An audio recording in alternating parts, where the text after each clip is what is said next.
Hi, I'm Lydia Lineberger, and I will be talking to you about advanced directives. Today we will go over three main objectives. The first is to gain a better understanding of what advanced directives are.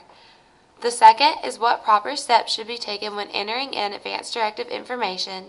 And last, we will go over the importance of completing the advanced directive process. So, what is an advanced directive? An advanced directive is a set of directions you give about the medical and mental health care you wish to receive if you ever lose the ability to make the decision for yourself. There are three types of advanced directives: living wills, healthcare powers of attorney, and advanced instructions for mental health treatment. First, you will need to ask the patient if they have a copy of their advanced directive on file. In the field, be sure to select the appropriate response. Please be familiar with each of the responses. N copy reg MR means that the copy is being requested from medical records. N copy P means that the patient has the advanced directive and they will bring it into their next visit. N decline means that the patient does not have an advanced directive. Patient unavailable.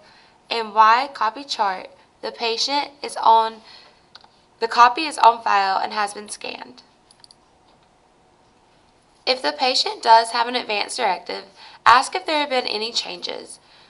If there have, please scan the updated copy into the document table. Be sure to enter the patient's response into the field. If the patient does not have an advanced directive, ask if they would like to receive additional information on advanced directives. If they do, be sure to hand them the medical care decision and advanced directives packet.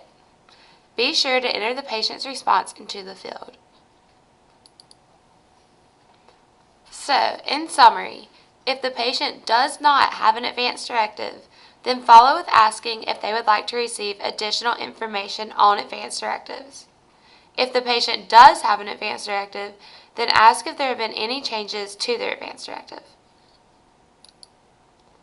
If you have followed these steps correctly, then there should not be an advanced directive warning holding up the VREG process.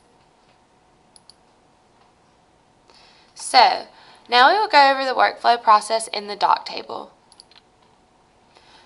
You will ask your patient if they have a copy of their advanced directive on file. If the patient does not, enter the response into the field, then you'll scroll down and ask if they would like to receive information on advanced directives. Enter the response into the field.